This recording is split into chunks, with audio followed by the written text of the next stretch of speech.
नमस्कार. आज आपण बघूयात छोले भटुरे. त्यासाठी लागणार आहे 1.5 वाटी मैदा. 1.5 वाटी मैद्यासाठी आपल्याला इथे दही लागणार आहे, अर्धा वाटा दही आणि त्याच्यात थोडीशी साखर टाकून मिक्स करून घ्यायचं. मग आपल्याला ते सगळं मैद्यामध्ये हळूहळू टाकायचं, मिक्स करून व्यवस्थित. जसं लागेल तसं तसं ॲड करायचं आणि पीठ एक छानसा गोळा तयार होईल असं मळून घ्यायचं. हळूहळू लागेल तसं ॲड करा आणि गोळा मळून घ्या. इथे माझा गोळा तयार झाला आहे. गोळा सॉफ्टच ठेवायचा, जास्त कडक नाही किंवा लूज पण नाही बनवायचं. त्यानंतर झाकून ठेवूया. एका टोपामध्ये पाणी घ्यायचं, त्याच्यात थोडीशी चहापत्ती टाकायची, पाणी उकळू द्यायचं. कलर आल्यानंतर मग छोल्यामध्ये कुकरला छोले लावण्यासाठी आपल्याला एका कुकरच्या टोपामध्ये थोडंसं पाणी घ्यायचं. चहापत्तीत उकळलेलं पाणी परत त्यात ॲड करायचं.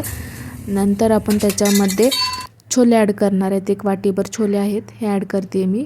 वाटीभर छोले टाकल्यानंतर 4 शिट्ट्या कुकरला काढून घ्यायच्या. त्यात थोडंसं मीठ आणि आवळा सुपारी टाकली आहे मी. कुकरला 4 शिट्ट्या करून घेतले. छोले छान व्यवस्थित शिजले आहेत. आता एका कढईत थोडंसं तेल टाकून घ्यायचं आहे. तेल टाकल्यानंतर त्याच्यामध्ये आपण जिरे टाकून घेऊया, मोहरी, कढीपत्ता, थोडंसं आलं लसूणची पेस्ट, नंतर कांद्याची पेस्ट बनवून ठेवलेली व्यवस्थित गुलाबी होईपर. कांदा गुलाबी झाला आहे. आता त्याच्यात टाकून घेऊया टोमॅटोची प्युरी टाकून घेतली. त्याला पण व्यवस्थित परतू द्यायचं. परतल्यानंतर त्याच्यामध्ये आपण थोडंसं अद्रक टाकून घ्यायचं, बारीक कट करून घेतलं मी. अद्रक टाकल्यानंतर थोडीशी हळद टाकल्यानंतर आमचा काळा मसाला, छोले मसाला सगळं व्यवस्थित मिक्स करायचं तेल सुटेपर्यंत. तेल व्यवस्थित सुटल्यानंतर मग त्याच्यामध्ये आपण उकडलेले छोले टाकून घेऊया. छोले टाकून मिक्स करून घ्यायचे. थोडंसं गरम पाणी त्याच्यामध्ये ओतून द्यायचं. गरम पाणी ओतल्यानंतर थोडंसं मिक्स करायचं. 5-1 मिनिट शिजू द्यायचं आणि वरतून मग परत आपण कोथिंबीर टाकून देऊया. आपले छोले तयार आहेत.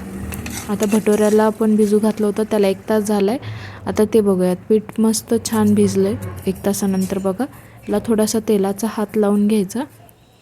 थोडंसं तेल लावल्यानंतर मस्त होतात. एक गोळा काढून घ्यायचा त्यातला आणि तो व्यवस्थित लाटून घ्यायचा. गोळा बारीक केलं आहे भटुऱ्यासाठी.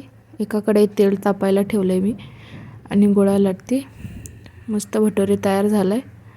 बघा, तो आता गरम तेलामध्ये आपण टाकून घेऊया.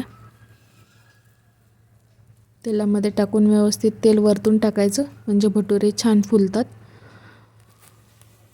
तुम्हाला आवडतील त्या कलरमध्ये काढा. मस्त छान झाला आहे भटुरा, फुलला आहे. तेलात मधून काढला बाहेर. दुसरा पण टाकून घेऊया. तशाच पद्धतीनं त्या करूया भटुरे. बघा, छान हा पण फुलला आहे. आता आपण पलटून घेऊया आणि मग हा पण झाला की काढून घ्यायचं. एका टिश्यू पेपरवरती काढले की तेल एक्स्ट्राचं निघून जातं. तळून झाला आहे तयार. मग आता आपण साईडला काढून घेऊया. तयार आहेत आपले छोले भटुरे. थँक्यू.